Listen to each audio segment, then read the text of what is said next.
આદિ, હા મારે તારી સાથે વાત કરવી છે. બોલો ને. ફરે તો કહું ને. શું થયું? આ શું બબાલ ચાલુ હતી બહાર? એક તો કેવા આવી છું, તું સાંભળતો નતો કે હું હા આવી? મેં કીધું બહાર આવીને હમણાં વારો પાડું એનો. શું ટકટક કરે છે? ઈ જ, મેં કામ ચીંધું તો કે મારે નથી કરવું, તમારે કરવું હોય તો કરો, તમારા બાપની નોકર નથી. મારા બાપ સુધી વહી ગઈ છે તારી બાયડી. હા હા હાની જીબડી દિવસે ને દિવસે વધતી જાય છે. હા પણ આ બધી ભૂલ તમારી જ છે. કેમ વળી? આ લગ્ન શું કામ કરાવ્યા આની સાથે? હા વિચારવું હતું ને તમારે. મને એમ હતું કે લગ્ન કરી લઈશ ને એની સાથે તું તો કાંઈક ને કાંઈક મેવા મળશે, એના ભાઈ પાસેથી કાંઈક ને કાંઈક વસ્તુ કિંમતી મંગાવવા થશે. મને શું ખબર હતી કે એકદમ લુખ્ખા છે બે. હા એકદમ સાચી વાત તમારી. આ પહેલા જાણી જોઈને બધું કર્યું હોત ને તો ભૂલ ન થાત. પણ હવે ભૂલ થઈ ગઈ છે તો ભોગવવી પડે છે ને. શું કામ ભોગવવાની? આ ભૂલ થઈ હોય જ્યારે ખબર પડે ને એને સુધારવાની હોય. સુધારવાની એટલે આને ઘરની બહાર કાઢી મૂકું? તમે કહેતા હોય તો બીજા લગ્ન કરી લઉં. કરાવીશ, બીજા લગ્ન તારા કરાવીશ. પણ આદિ, હા હદની બહાર વયું ગયું તું. હાથ ઉપાડતી હતી મારા પર. શું? હા તો થપ્પડ મારી દીધી મને. તમારા પર હાથ ઉપાડ્યો એને? એની આટલી હિંમત? હિંમત વધી ગઈ છે. આટલી હિંમત નહીં, ઘણી હિંમત કહેવાય. જો એ તમારા ઉપર હાથ ઉપાડી શકતી હોય તો કાલ સવારે મારા પર પણ ઉપાડી શકે. હા ક્યાં છે? ખબર નહીં, કઈ કામ કરતી હશે. ઉખેશ. નીતુ, હે નીતુ! હા આવી. હા આવી. મમ્મી પર હાથ ઉપાડ્યો તે? ના તારી આટલી હિંમત? ના આદિ, મેં કાંઈ નથી કીધું મમ્મીને. જુઠ્ઠું બોલે છે. ના પણ હવે મેં ક્યારે તમારી ઉપર હાથ ઉપાડ્યો છે? આદિ, આ ફરી ગઈ છો. હા ફરી ગઈ છે તું? ના આદિ, ના ના બોલ ને. ના પણ હવે મેં એવું કશું નથી કર્યું. કેમ? ના તે કાઈ નથી કર્યું? ના કાંઈ મેં નથી હા કર્યું. એમ ખોટું બોલે પણ છે. આ ઘરમાં તારી છે ને હમણાં ધાક ધમકીઓ વધારે આવી ગઈ છે. તમે પણ બહુ ખોટું બોલો છો. હવે બે માણસ ખોટું વચ્ચે બોલે છે? ઝઘડો કરવાનો. હા ખોટું હવે બોલે અમને છે? હા ખોટું બોલે છે. આપણે બંનેને ઝઘડો કરાવવા માટે કહે છે. એટલે તું મને જુઠ્ઠી પાડે છે. હા તો તમે જૂઠું જ બોલો છો ને. હા મમ્મી મને લાગે છે કે આજે કંઈક તો કરવું જ પડશે. એમ પણ છે ને આની સાથે હું કંટાળી જ ગયો છું. પણ આદિ, તારી સાથે મારે રહેવું નથી. હા હા હું તને મારી પત્ની પણ નથી માનતો, સમજે છે? હા તું છે ને આ ઘરમાં પરાણે રહી ચૂકી છે. મારે છે ને તને આ ઘરમાં રાખવાનો કોઈ શોખ નથી. તો હા તો પણ મારે નથી રહેવું ને. આદિ, આને નથી રહેવું તો અમારે તને રાખવી પણ નથી. હા તો આવે જ છે ને મારો ભાઈ. મોકલી દ્યો મને એમની જોડે. અચ્છા નો ભાઈ હવે તારા ભાઈને તું કઈ તારા ભાઈને ફરિયાદ કરીશ? હે એને કહીશ તું? તારી હિંમત કેમ થઈ મમ્મી પર હાથ ઉપાડવાની? બોલીશ તું? હવે તારી પાસે કોઈ શબ્દ નહીં હોય એટલે બોલીશ નહીં. હા તને તારા ભાઈને સોંપીશ નહીં, તને તો એવી જગ્યાએ તને પહોંચાડી દઈશ ને. હા તો ક્યાં પહોંચાડશો તમે? હા બહુ તો તમે મને મારી નાખશો, બીજું તો શું કરશો મને? હા એ વાત પણ સાચી તારી. આદિ, હા મને તો વિચાર જ ન આવ્યો કે તારે આમ તો જીવવું જ ના જોઈએ. તું જીવે તો કાલ સવારે અમારી સામે થાય ને. આ ફરિયાદ કરીશ, પોલીસ સ્ટેશને જઈશ, કદાચ કેસ કરીશ અમારા પર, અમને મા દીકરાને ફસાવવાની કોશિશ કરીશ. મમ્મી મને લાગે છે કે આ રૂમની બહાર ના જવી જોઈએ. પકડી રાખો આને. હું રૂમનો દરવાજો બંધ કરતો આવું. ખરી આદિ. હવે હું પણ જોઉં છું કે આ કેવી રીતના અહીંયાથી છૂટીને જાય છે. કેમ? મારા દીકરાને મારા વિરુદ્ધ ભડકાવતી હતી, જુઠ્ઠું બોલે છે. હા એમ નહીં માને સાલી. અરે આદિ છોડી દે પ્લીઝ. સમજે છે શું તું? હા હવે બોલ ને. હા છોડી દે. હા છોડી દે તને. આદિ, આદિ, આદિ. અરે શું છે? મરી જશે.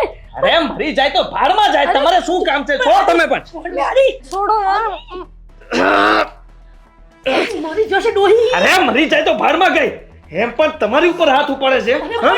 સાલી પોતાની જાતને સમજે છે શું? આદિ, આદિ. અરે પાવર કરે છે કે ભાઈને બોલાવીને કહી દઉં. હા ભાઈના ઘરે જવું છે તારે? ભાઈના ઘરે જવું છે? હમ? આદિ. ઓય. આદિ. તું ચિંતા કર માં. તું ચિંતા કર માં.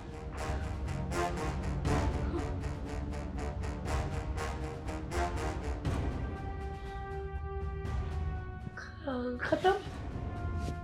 અરે શું કઈ નથી થયું, હમણાં ઊભી થઈ જશે. એની તું ઊભી થા. તું ચિંતા કરમાં, જે થયું એ હું સંભાળું છું. તું શાંતિથી ઊભો રહે. લાગે છે મરી ગઈ. મરી ગઈ? હા? બેભાન થઈ ગઈ લાગે છે, પણ તો દવાખાના શું બેભાન? ગઈ. ફરી ગળું તો બહુ નાના હતી. હજીવી ના જોઈએ. હા, મરી જ જેવી જોઈએ. હા, હા, હા, શું છે? આદિ. તમે ગભરાવ છો ને મને ગભરાવવા માંગો છો? આ કઈ ખોટું નથી કર્યું, બરાબર જ કર્યું છે. હા, આદિ. હા, એનો ભાઈ અત્યારે અહીંયા શું દાટી ત્યાં આદિ, આદિ. એ હું સંભાળી લઉં છું, તું એકલો જા. એના ભાઈને સંભાળ. હા, ધ્યાન રાખજો. ધ્યાન રાખું છું.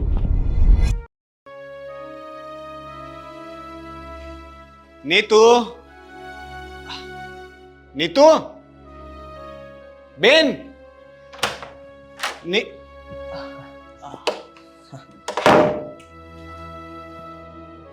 જય શ્રી કૃષ્ણ. જય શ્રી કૃષ્ણ. નીતુ ક્યાં છે? હા, નીતુ ઘરમાં જ હતી કઈ. નીતુ, નીતુ, ક્યાં છે તું? તારો ભાઈ આવ્યો છે, બહાર આવ. આવી. તમારે કઈ કામ ધંધો નથી કે અત્યારે ઘરે? બહાર જ જતો તો કામ પર. હા, હા તો કઈ નહીં, તમારે ઉતાવળે તો જાઉં, હું બેનને મળીને નીકળી જઈશ. ના ના, તમે સમજ્યા નહીં મારી વાત. આ નીતુ આવી નહીં ને, એટલે એ બહાર ગઈ છે. હમણાં તો તમે કહ્યું કે ઘરમાં છે. હા, તો પહેલા મને લાગ્યું કે ઘરમાં હશે. મેં બૂમ પાડીને, મારા એક બૂમે ગમે ત્યાંથી આવી જાય. કદાચ પાડોશીના ઘરે બેઠી હોય ને તો પણ દોડીને આવી જાય. હા, એનો મતલબ કે પાડોશીના ઘરમાં પણ નથી ગઈ. હા, એટલામાં ઘરમાં પણ કઈ નથી, એટલે સીધી વાત છે કે એ બહાર મંદિરે ગઈ છે. તમને ખબર નથી કે તમારી પત્ની ક્યાં છે? મમ્મી, મમ્મી, અચ્છા મમ્મી નથી. હા, તો બંને જણા એક સાથે હા માર્કેટ ગયા હશે. હા, સવાર સવારમાં સસ્તું શાક મળે ને એટલે પહોંચી જ જાય. તમે ક્યાં હતા? તૈયાર થતો હતો, બસ તૈયાર થઈને બહાર આવ્યો. આ દરવાજો ખુલ્લો છે, ઘરમાં કોઈ નથી, કોઈને ખબર જ નથી. કહીને જ ગયા હશે, મને બૂમ પાડી હશે, પણ અંદર હતો એટલે મને સંભળાવું નહીં હોય. અંદર ક્યાંક હશે, હું બોલાવી લઉં છું, વાંધો નહીં. ક્યાં અંદર હશે? નીતુ અંદર હશે ને, સાંભળ્યું નહીં હોય? અંદર ક્યાંથી હોય? આ બૂમો પાડવા છતાંય તે બહાર નથી આવતી, તો સીધી વાત છે ને, અંદર ક્યાંથી હોય? હા, મારા રૂમમાં તમે જશો જોવા માટે, જરાય શરમ જેવું કઈ છે કે નહીં? નથી, કારણ કે મને છે ને તમારા પર ભરોસો નથી. આની પહેલા એક વખત નીતુએ મને કહ્યું હતું ફોનમાં કે તમે છે ને એને રૂમમાં પૂરી દીધી હતી, હે ને? અને એક દિવસ ખાવાનું પણ નહોતું આપ્યું. મને ચેક કરવા દો. અરે શું ચેક કરવા દો? અરે એક મિનિટ, મને જીજાજી છું. હા હા, સાલા સાહેબ તમે આવું કરશો?